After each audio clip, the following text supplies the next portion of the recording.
Hey guys, welcome to Wrench to Drive. This is another WL Toys edition.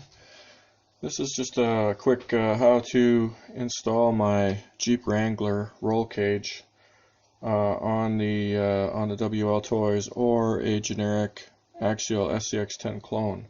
So if you haven't seen any of my previous videos, guys, this is an axial SCX10 clone based on the WL Toys 12428, and mostly what's left of the 12428 is just the axles, guys. I made a 3D printed front axle kit, and this is the rear axle out of the WL Toys that's still in this truck. And pretty much the rest has been upgraded to SCX10 parts. So this is pretty much just an SCX10 clone at this point, guys.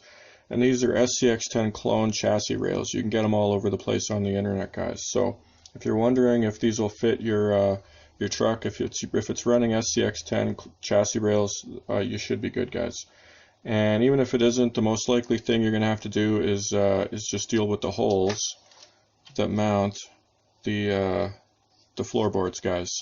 So if your holes don't line up 100%, you'll need to drill some new holes or just do a little bit of tweaking, guys, which hopefully not super difficult. So all you have to do to install this stuff, guys, is let's start at the front and the back. So there's a body mount in the front that I installed between the shock mounts that I made. So if you're running an SCX10, what you're going to need to do is tweak the front body mount somehow so that you can get it between your shock mounts, guys. I don't think it'll be too hard. I don't have any, or I would have done it, guys, but you know, you're kind of on your own. But like I said, I think you shouldn't have too much trouble tweaking it.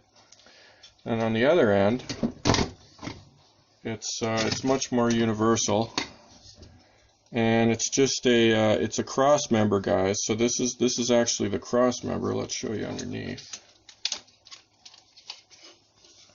So this cross member here, this is one piece, the cross member and the body mount. Alright, so you just replace your cross member with this, and then you can still put on a bumper, you can still do whatever you need to do. And the only catch is it sticks out, I think it's 7mm. This one's actually a little bit thin, guys. I had to do a little bit of tweaking. So this is my prototype. As anybody that's seen the channel knows that I tend to run prototypes for a long time, guys. What can I tell you? You know, you usually miss a measurement here and there by a little bit, and then you run it on the prototype, and if you can get away with it, you get away with it, and don't bother printing it again. Alright, so back mount, front mount, floorboards just screw on like normal, guys. Then you assemble your chassis cage, your roll cage. There's instructions on that, and I'll post links to it. And then all this does, slips over the front mount like so. And then this back locking key, oops, let's show you. The back, there's a locking key in the back here, guys, that normally comes out. Because this is a prototype, I've just left it in, and you can just stretch it a little bit and mount her up. Trust me, it's not this hard. Can't find the holes. I can't find the hole. Oh no. Alright, so that's all. That's how you do her, guys, and then it's on there pretty solid. Alright, then there are footies. And I haven't quite figured out exactly the best way to do this stuff, guys, but there's footies on the roll cage. There's little boots that go on the bottom of the posts. As you see, I don't have any on the front. I have these two on because they fit nice. I made these molded jobbies into the floorboards to kind of hold this back end, but I'm not going to do anything with it right now. So as you can see, the cage fits on there nice, pretty solid, and then the body just sits over top of the roll cage like so. And there you go. And this one, as you can see, I put lots of miles on it. I cut it a little bit short, guys, so I had to use some 200-mile-an-hour tape to beef it back up again. And it's a little bit mangled because it's been sitting on itself for a long time. So you get your body on there. It actually doesn't work bad just sitting on there, guys. Nothing holding it. You just slip it on and it fits right around the roll cage, and then you get your end result. And I'll include some pictures that looks like so. And the initial version I made of this was for the Red Cat Gen 8, guys, because I was running this body on that truck for a long time. And I have some seats and some interior stuff for it. that I'll show you right here.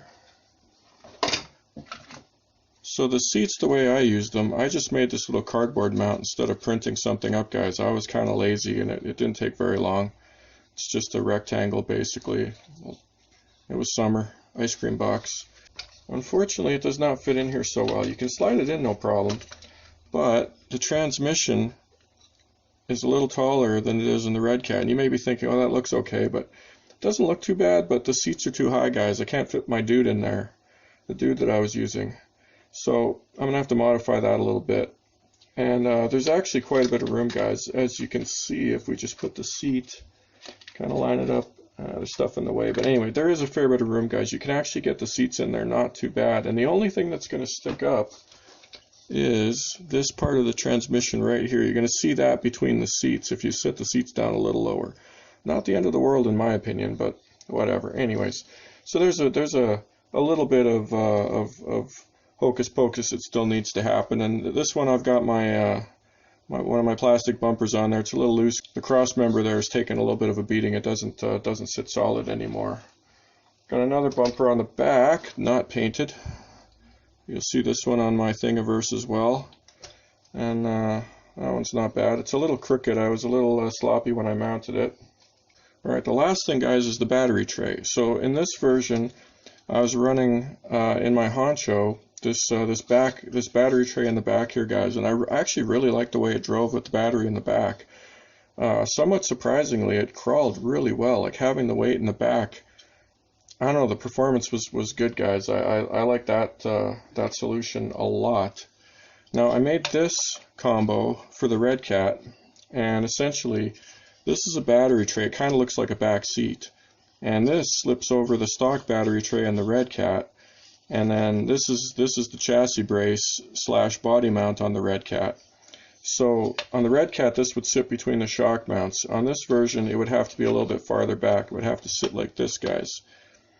And as you can see, it would work. This just needs to be, this piece would need to be modified. And I decided to go this route with this mount, guys, because it just seemed easier. So anyways, if you want to use this battery mount, all you need to do is get a generic cross member, which I believe is part of the files that I included, guys, and use that to put a cross member between your shock towers. And then this is a two-piece jobby. It's the tray and this brace here, guys. And all I did was I used the screws just as guides. So I screwed it on temporarily because I didn't really want the screws sticking out and poking the battery, guys. So I used the screws to anchor it. Then I hot glued the crap out of it and painted it. And then once you figure out where you want it to go, you drill a hole and line it up however you want it on the brace, guys. And then again, use the screw to anchor it, hot glue the crap out of it. Then you can take the screw out, and then you just install that brace with this battery tray on it. And there's plenty of room, guys. It'll sit quite a few different ways, as best as I can tell, having not done it, but it'll sit quite a few different ways without much trouble, guys. There's lots of room in there. Right, so all you got to do is figure out how you want that, and then maybe run another little cross brace across here. You can, piece of plastic, whatever, a little piece of metal, whatever you got handy, guys. Hot glue it in there to hold this up. Scab it in there a little bit of paint. You'll never know, guys, but I promise you. And you can fit this in there really easy if that's the way you want to go, guys. Or, like I said, if you want to run a back battery tray like I did, this works really well. And the nice part is that it all goes together pretty painlessly. So, again, the body just latches over the front, slips into the back like so. It's anchored on there real good. Normally, with this key, you would put the key in, put your body over, which holds the key in place, and then, like I say, everything lines up pretty nice. Looks not too bad back there. Bumper's a little crooked. I was a little sloppy putting it in there, guys, but that lines up not bad. And this is, I didn't cut this with this in mind, guys. This is just fluke that it actually fits pretty well. Front doesn't look too bad. Again, this is a pre-cut body. I kind of lucked out a little bit. So this all fits together pretty well. Doesn't look too bad from the side, guys. Got a real aggressive stance. Sits up real high. And yeah, there you go. So that's how you turn your SCX10 clone into a Jeep. And like I said, I'll include some pictures here to show you this a little slicker, guys. Trying to improve the videos a little bit these days. So that's it, guys. If that floats your boat, so be it. Oh, and one quick note: if you notice that the back floorboard doesn't line up with the front floorboard, a little jagged there, that's because this is my prototype. I'm just gonna cut this down instead of reprinting it. The final version, it's a nice smooth line that goes all the way from the front to the back, and that just mimics the body line of the Jeep. It's a little bit off, I think. I'm not sure how this body sits when it's pristine. Mine's a little mangled, guys. So I think it might actually be narrower than it has to be. I'm not 100% sure. So I'm leaving it the way it is for now. I might post another version at some point. Maybe I will widen that. I don't know. It's a tough call. I have another one of these that's in good shape, but I haven't cut it out yet. So maybe I should stop being lazy and do that. But as you can see, it works pretty well, guys. Now, unfortunately, I do have some Jeep inner fenders that I made for the Red Cat. They do not work with the SCX10 chassis rails, guys. So if you're looking to do that, you might be able to get it to work, guys, but I don't want to wager that it would. So if you do that, you're on your own. But they're on there. Most of the modeling's done. If you can get it to work, more power to you. Like I said, one of these days I might get to that. Oh, and one other thing I'll mention, guys, while I'm here, in case you haven't seen it, I'm going to put up another video about these shocks. These are super cheapos, guys. They were really common on eBay before the big shutdown. And the reason I mention them is that I finally ended up putting them on this. I used to have some fancy aluminum ones on there. The articulation with these shocks improved dramatically, guys. Like, holy crap. I think this thing has more articulation than any truck I have, guys. And the Red Cat used to be the king, and I don't think it is anymore, quite frankly. So these shocks, in my opinion, are excellent for a cheap crawler, guys. They got progressive rate springs. They're very they got a lot of action, guys. They're not super stiff, but if you want articulation, that's a good thing. They are adjustable. These adjusters go up and down. Quality is not bad. They're not great, not bad. I got them for less than $20 Canadian, and these days they're the best price you can get is about $25 or so delivered. So they've gotten a little pricey in my opinion because the quality overall isn't stellar. But keep an eye out for those guys, because in my opinion, they work really well for a cheap shock, guys. They're, like I said, they got more articulation out of this beast than some much fancier ones, guys. So that's the last of the notes, guys. So there you go. If you dig it, these parts are posted separately. They are it's something like SCX10, Jeep Wrangler, body mounts, something along those lines. And I'll have a link in that Thingiverse to the Thingiverse with the cage parts. So you can download both, print it all out, slap her together, and away you go, guys. And yeah, I mean, I think it looks pretty good. And this is quick and dirty, guys. This is all my prototype stuff.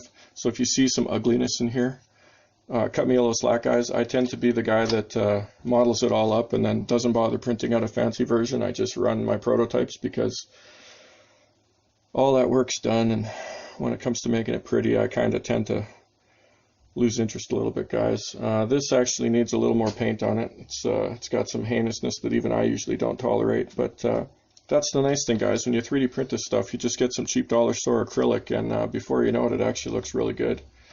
And yeah, there you go. So that's the latest and the greatest. If you dig it, like and subscribe. If you don't, that's fine too.